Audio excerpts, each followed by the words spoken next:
Well, I loved planes when I was a kid. I I had an uncle that was a pilot, but frankly, I never got to fly with him. He lived too far away. But I grew up in mid-America, Indiana, and watched airplanes from a distance, and I really want to do that. And I sort of made it a life goal. I started flying lessons on my own, spent my pretty much all the money I would spend on a car on airplane lessons. And then I soon realized that I couldn't afford it and that the military would be a great option.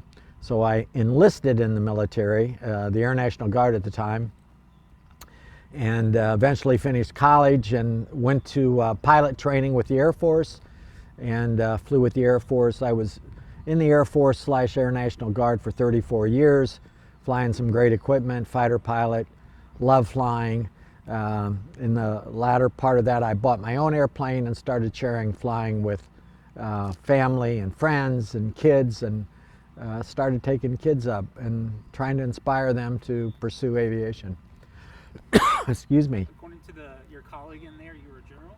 Or you are a general? I was, yeah, I was a general in the Air Force. I was a brigadier general, and very proud of that. I try not to,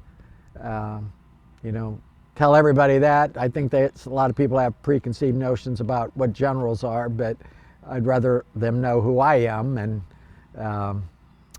yeah, good career.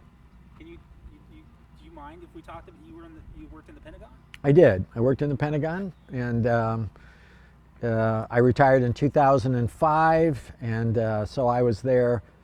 I actually took my general officer job just a few days after 9/11. So when I landed to start that job, the Pentagon had already been attacked, and when I landed at Reagan Airport, one of the early flights, I could still smell the burning Pentagon from Reagan Airport. So we didn't work in the Pentagon at that time. We were working out in some commercial space, and it was very heady time in the Pentagon, and a lot of activity, as you would imagine. But the proudest moments were, everybody came together. The politics went out the door, bureaucrats went out the door, and it was, let's get stuff done. Let's get the bad guys. So I was very proud. A great time to be at the Pentagon.